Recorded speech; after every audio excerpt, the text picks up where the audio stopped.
What's good, YouTube? Welcome to the FIFA 18 World Cup mode. I know you guys weren't expecting me to be back this early in the summer, but I figured I had a little bit of free time, so why not make an episode or two in the FIFA 18 World Cup mode. Today, as you can see from the title, we will be playing with the Mexican national team. There was 32 teams for me to choose from, many great options. Spain, Portugal, France, Argentina were many teams that I considered, but I figured that because I wanted to pick a team that would give me a nice challenge in the World Cup, I would go ahead and play with Mexico. I know I've got a couple of Mexican subscribers, so I hope you guys enjoy this. And I hope all of you who I haven't been able to talk to for the past 2 weeks enjoy this FIFA 18 World Cup mode. As you can see, we're going to be in Group F with Germany, Sweden, and South Korea. It should be a lot of fun. The farthest Mexico have ever gotten in a FIFA World Cup is the quarterfinals, so our challenge is going to be to get a little bit further than that. Of course, we have to get out of that group first, which is not going to be easy with teams like Germany and Sweden there, but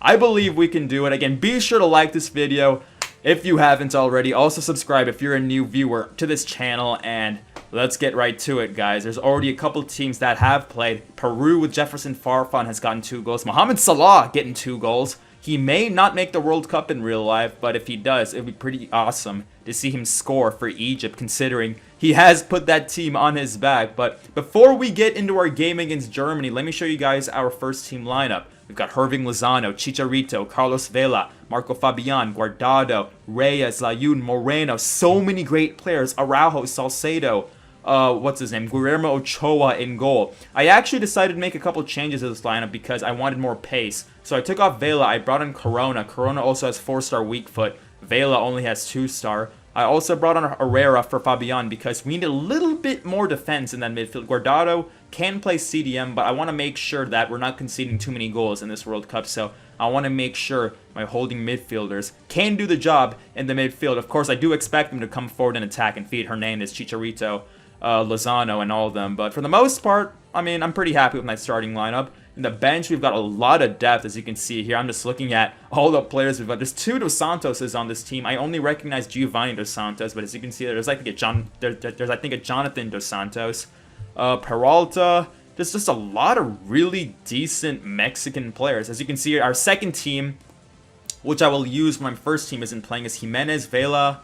We've got Marco Fabian up top. I did decide to bring on Aquino on the bench. I've got Dos Santos, both of them in the midfield. Reyes, Moreno, Layun, Ayala, Salcedo, and then Corona in goal. So again, this is a pretty good second team for a national team of Mexico's caliber. Again, Moreno will start again, Layun will start again, and I think Reyes is the only other player from my first team who will also play in our second team. So for this gameplay, we're on Legendary. Shot error pass error to 30, 60 for shot speed and pass speed for the CPU, goalkeeper ability up to 70, run frequency up to a 70, and then first touch control error down to a 30. So the CPU is going to be really good in this World Cup mode, and it's on Legendary, so this should be difficult for me. It should be difficult for me because it is Mexico. We're not playing with a big team in the world. This is going to be difficult for us, but that's what makes it fun, guys. So we're going to get into this game against Germany. We have to make sure we can get at least a draw here to at least give ourselves a chance to get out of the group, because I think we can beat Sweden and Korea, but if we can at least get a point or even 3 against Germany, we will be in a very good position. So let's get right to it. I'm going to stop commentating now. Let's get into the gameplay.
you. Enjoy the game.